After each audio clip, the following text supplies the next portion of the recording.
Preface. The power of forgiveness. There are wounds that time cannot touch. Some pain becomes part of who we are, like the air we breathe, invisible, but present in every breath.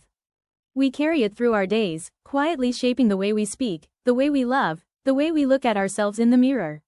This book was born from that silence, the space between what we cannot forget and what we wish we could forgive. Forgiveness is one of humanity's oldest paradoxes. Every culture, every faith, and every philosophy has spoken of it. Yet, none of us escapes the struggle it demands. To forgive is to face the very core of our being, to confront anger, pride, betrayal, and grief, and to choose to let go, not because the wound no longer matters, but because we still do.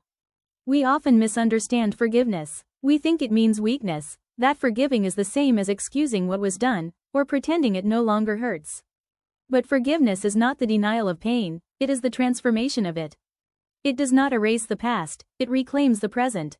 True forgiveness is not for those who hurt us, it is for the self that longs to breathe again. It is the act of releasing the chains we forged in our own hearts. The one who forgives does not forget, they remember without being destroyed. This book does not aim to moralize or to simplify the act of forgiving. It is not a religious sermon, nor a psychological manual. It is an exploration of what it means to be human in a world where love and pain coexist.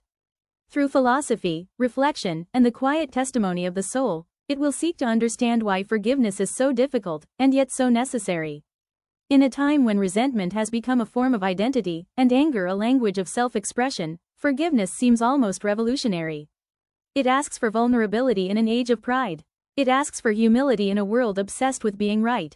It asks for peace when our instincts crave justice. And yet, forgiveness is not the end of strength, it is its highest expression. The person who forgives has already fought the fiercest battle, not against another, but within themselves. To those who read these words, perhaps burdened by memories that still burn, I do not promise you closure. I promise you understanding, because forgiveness is not a single act, it is a journey, often long and imperfect. But within that journey lies the quiet possibility of freedom, not the kind granted by others, but the kind we give ourselves. So let us begin, not to escape our pain, but to walk through it, and beyond it. May these pages become a mirror where you meet not only your wounds, but your strength.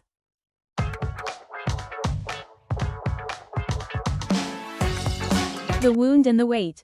Every person carries a story that no one fully knows, a silent geography of scars and small triumphs. Our wounds are not always visible. They live in the pauses between our words, in the hesitation before trust, in the eyes that have learned to measure love cautiously. And though we move forward, though the days blur into new ones, something remains, a shadow that follows quietly behind us.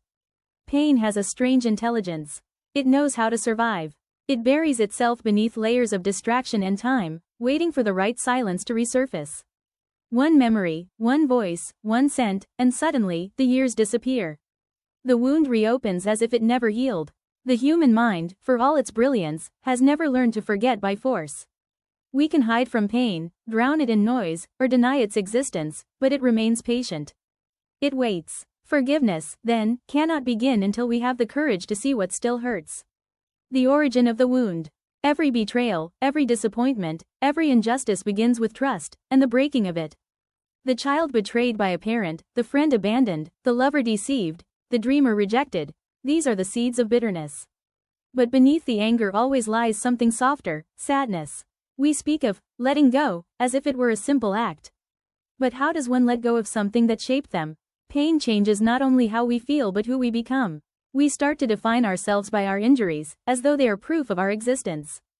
To forgive, then, is not just to release another person, it is to reimagine who we are without the wound. And that, perhaps, is why it feels terrifying. The weight of memory. Memory is both a gift and a curse. It is our record of beauty and our archive of pain. There are memories that comfort us, and others that haunt us like uninvited guests. The mind does not distinguish between them, it holds both with equal devotion. Some people spend years trying to bury their pain beneath achievements, relationships, or distractions. But the weight of the unhealed wound seeps through the cracks of even the brightest days. It colors our perception, turning love into suspicion, kindness into manipulation, silence into rejection. To live without acknowledging our pain is to live half asleep. To confront it, to sit quietly with the ache, to look it in the eyes, that is the beginning of awakening. 3. The mirror of pain. There is a cruel symmetry in the human heart. The more we suffer, the more we make others suffer. We pass on our pain as if it were an inheritance. A parent wounded by rejection becomes distant. A lover betrayed becomes jealous. A friend abandoned becomes unreliable. And so the cycle continues, generation after generation, until someone decides to stop running and look directly into the wound. That person is the one who begins the work of forgiveness. Forgiveness does not erase the injustice. It does not deny the harm. It simply ends the inheritance of pain. It says, the suffering stops here. The silence between rage and healing. When we are hurt, we crave justice. We imagine that if the person who wronged us suffers as we did, balance will be restored. But vengeance is an illusion, a fire that burns the vessel that holds it. There comes a moment when anger exhausts itself. It stops roaring and begins to whisper. That whisper, quiet, almost imperceptible, is the beginning of wisdom. To listen to that whisper is not weakness, it is awareness. It is the soul recognizing that the weight we carry no longer protects us. It only keeps us from moving forward. Facing the wound. Before forgiveness can exist, the wound must be seen, not ignored, not dramatized, but seen. To name our pain is to disarm it. To understand it is to reclaim it. Forgiveness does not begin with, I forgive you. It begins with, this hurt me. It begins with truth. For in truth, there is light, and in light, there is healing. And so, the journey begins not with release, but with remembrance. To face the wound is to step into the mirror of the soul and whisper, I see you. I am ready to heal.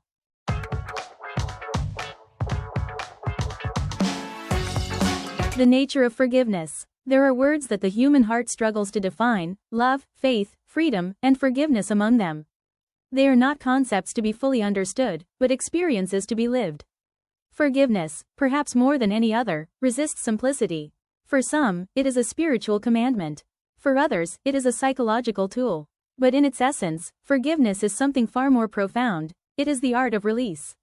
It is not the act of saying, I forgive you, but the inner movement of the soul that loosens the chains of resentment. It is not an event, it is a transformation. The paradox of forgiveness. At its heart, forgiveness carries a paradox. It is both an act of strength and an act of surrender. It asks us to relinquish our claim to vengeance, to give up the story in which we are always the victim. It asks us to trust life again, to believe that peace is possible even after betrayal. To forgive is not to say, what happened was acceptable. It is to say, what happened will not define me. There is courage in that, not the loud, heroic courage of battle, but the quiet courage of endurance. Forgiveness does not make us invincible, it makes us human again. Forgiveness is an inner process. The first illusion we must let go of is that forgiveness depends on others. We wait for apologies, explanations, or justice, believing that if they come, the wound will close. But often, they never arrive. The one who wronged us moves on, forgets, or refuses to understand. So we remain trapped, not in their actions, but in our own waiting. Forgiveness begins the moment we stop waiting. It is a conversation we have with ourselves, not with the one who hurt us.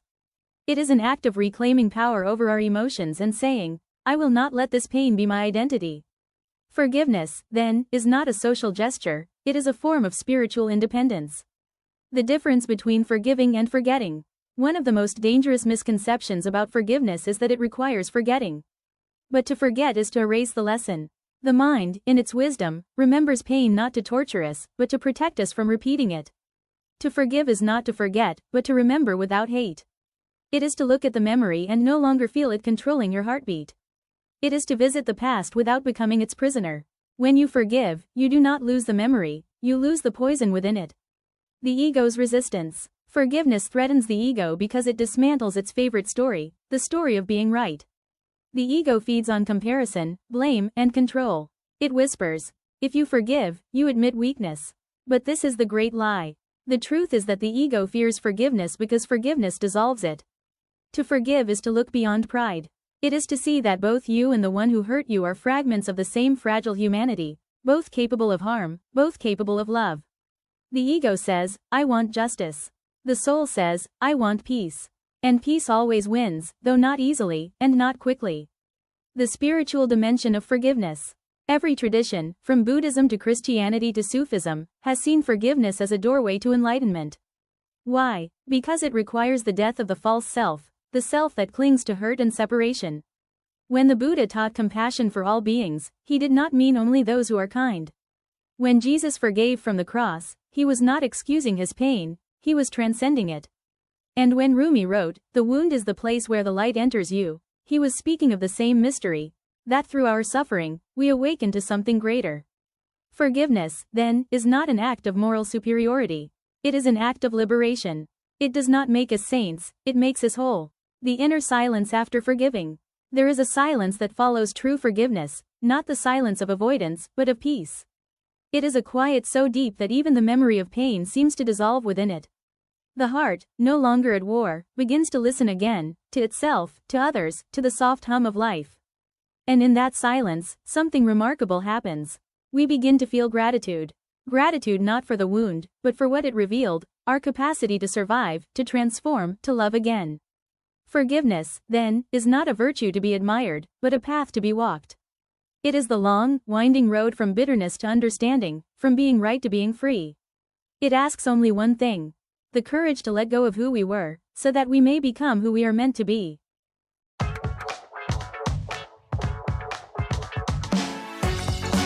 Ego, pride, and the fear of letting go. Forgiveness sounds beautiful in words, but in the heart, it feels impossible. It is one of those things we admire in others, yet struggle to practice ourselves. We speak of peace, we quote wisdom, yet when hurt pierces our pride, something ancient inside us resists. That resistance has a name: ego. The armor of the ego. The ego is the mask we wear to feel safe in the world. It is the voice that says, "I must protect myself, I must win, I must not look weak." It builds walls around pain, not to heal it, but to hide it. When someone hurts us, the ego reacts first, fast, loud, and defensive. It says, "They don't deserve forgiveness." It says, "If I forgive, they'll think they were right." It says, "I will never let anyone do this to me again." The ego calls this strength, but it's not. It's fear disguised as pride. Forgiveness threatens this armor because it exposes the truth. That strength is not found in control, but in surrender. To forgive is to lay down the armor. To lay down the armor is to feel again. And to feel again, truly, is terrifying for the ego. Pride in the wound of injustice. Pride whispers that we must never be humiliated. It tells us we are above the person who wronged us. But forgiveness doesn't lower us, pride does. Because pride keeps us tied to the very pain we're trying to escape. There's a strange irony in resentment. We think holding on to it punishes the other person, but in truth, it only poisons us. As one poet wrote, holding on to anger is like drinking poison and expecting the other person to die. Pride convinces us that forgiveness is weakness, that it means surrendering to injustice. But forgiveness doesn't erase justice, it simply removes the hatred that blinds it.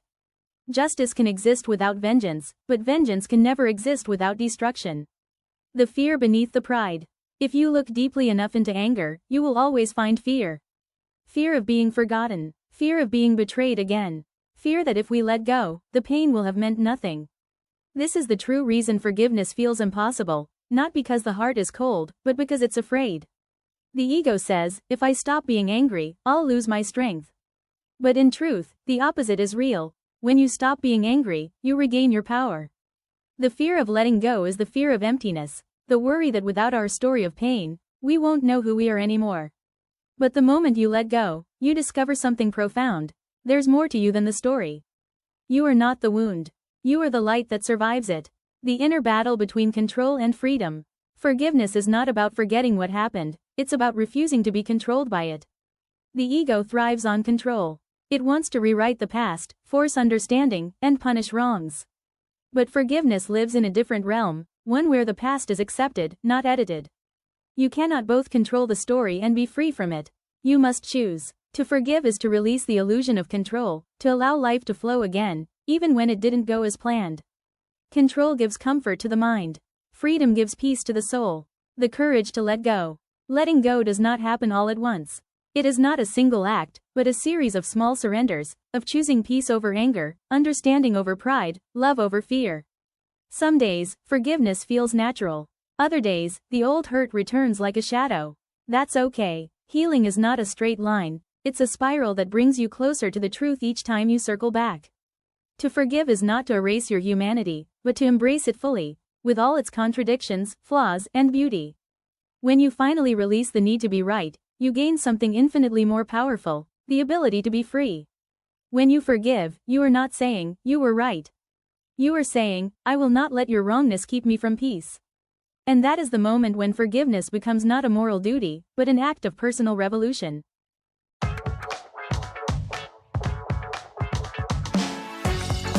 The journey toward inner peace. Forgiveness is not a door you walk through once, it is a road that unfolds beneath your feet. It asks for patience, humility, and truth, not the truth of what happened, but the truth of what you carry inside. When the wound is still fresh, peace feels distant, almost impossible. Yet, if you stay present with your pain instead of running from it, you begin to notice something. Forgiveness isn't an act of forgetting, it's an awakening.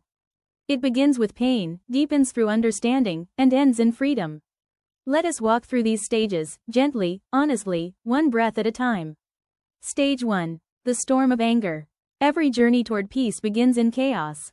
Anger is the first language of the wounded heart. It is raw, alive, and protective. It says, "Something unjust happened, and I need to defend myself." At first, this anger feels like power, it gives structure to pain.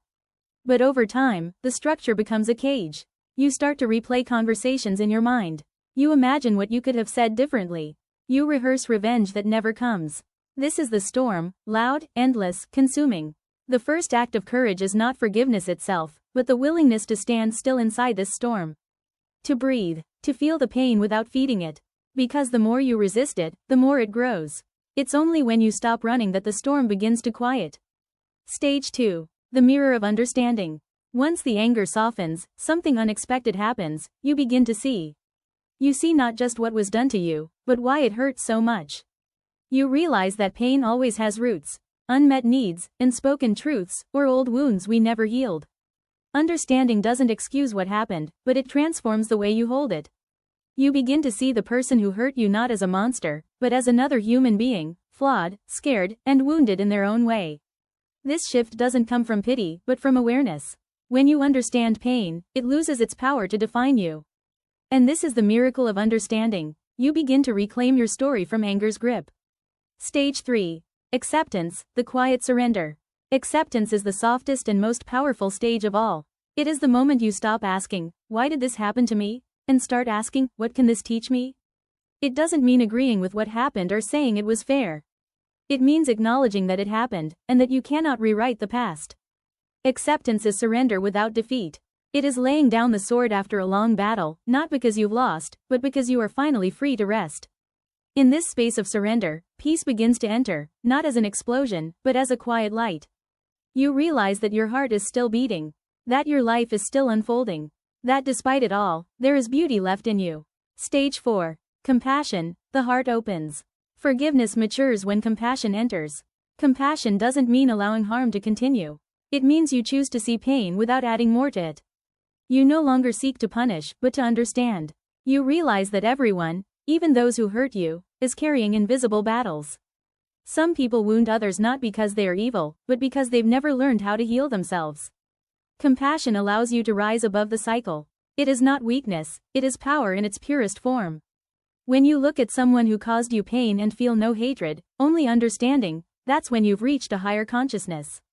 Compassion liberates you. It says, "I choose to love myself enough to stop suffering." Stage 5. Peace, the return to wholeness. After the storms, the reflections, the tears, there comes a silence. It's not the silence of emptiness, but of completion. You wake up one morning and realize the pain no longer controls you. You can remember the past without bleeding. You can speak of what happened without trembling. That's peace. It doesn't erase the story, it transforms its meaning. You no longer identify with the victim or the warrior. You become the witness, calm, wise, whole. Forgiveness becomes not something you do, but something you are. You begin to understand what the sages meant when they said, "Peace is not the absence of conflict, but the presence of understanding." The circle closes, and opens again. Every soul who learns to forgive becomes a light in a world that forgets how. When you forgive, you teach others that healing is possible. And that's how peace spreads, not through perfection, but through presence. You become both the student and the teacher, both the healed and the healer. Forgiveness is not the end of pain, it's the transformation of it into wisdom. And wisdom, when shared, becomes love.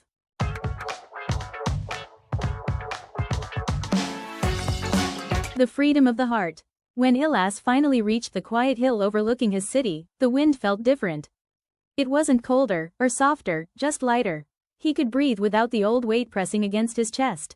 The memories were still there, but they had lost their claws. He realized something profound that day. Forgiveness is not about others, it's the freedom to walk through your own life unchained. He had spent years waiting for apologies that never came, for explanations that were never given. But forgiveness had taught him that closure doesn't come from people, it comes from peace. The weight we carry. We often live dragging invisible chains behind us, made of resentment, regret, and silent pain. They grow heavier each time we replay an old betrayal or refuse to release a grudge. Ilas once believed that holding on gave him strength. He thought his anger was a sign of dignity, a way to prove he was right. But the longer he held it, the smaller his world became. It was as if every memory he refused to let go of built walls around his heart, walls so tall that even love couldn't enter. He understood now that strength is not about holding on. It's about the courage to release what no longer serves your peace. Letting go without losing yourself. Many people fear that forgiving means giving in, that it's surrendering your pride or pretending nothing happened. But forgiveness is not a lie. It's not pretending the wound never existed.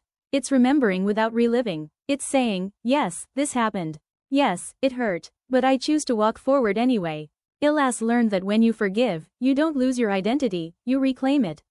You stop defining yourself by the pain someone caused and start shaping yourself by the strength it awakened in you. He thought about the people who hurt him. He no longer wished them harm. In his heart, there was only calm, the quiet understanding that everyone acts from their own level of awareness. Some are blind not because they choose to be, but because they don't yet know how to see. Forgiveness, then, is not a gift you give to someone else. It's the freedom you give to yourself. The freedom of peace. There comes a moment, after all the tears and storms, when you simply stop fighting. Not because you've given up, but because you've grown tired of the war. Peace arrives like dawn, slowly, almost unnoticed. You wake up one day and realize that you no longer feel the ache when you think of them. That laughter comes easier. That your silence no longer screams. That's when you know you're free. The freedom of the heart is not loud, it doesn't shout victory. It whispers, I am home. And home is not a place. It's a feeling, the deep knowing that you are whole again. Forgiveness as a way of living. For Ilas, forgiveness became more than a single act, it became a lifestyle. He learned to forgive small irritations, misunderstandings, and even himself. He stopped expecting perfection, from others, and from his own heart. He realized that life is full of unintentional hurts. People forget, speak harshly, fail to see you, or love you in ways that still wound. And yet, love persists. To forgive daily is to live freely. To forgive quickly is to live wisely. Because the longer you hold on to anger, the less space you have for joy. The return of light. Months later, Ilas visited the same street where the deepest betrayal of his life had taken place. He stood there quietly, feeling the echo of old emotions, but now, it was just an echo. He smiled, not because it didn't hurt anymore, but because he finally understood its purpose. That pain had been his teacher. It broke him open, only so that light could enter. He whispered, thank you. Not to the person who hurt him, but to life itself, for guiding him through the darkness to this moment of clarity. As the sun set behind the hills, the city lights began to glow like scattered stars. Ilas realized that forgiveness had not erased his scars, it had transformed them into maps. Maps of every lesson, every fall, every rise. He finally saw what the journey was all about. Forgiveness is not the end of pain, it is the transformation of it into wisdom. And wisdom, once born, becomes light. The kind of light that doesn't just guide you, but helps you guide others out of their own darkness. Thanks guys for watching, hope you enjoying it, and I'm going to see you in the next time, have a nice day.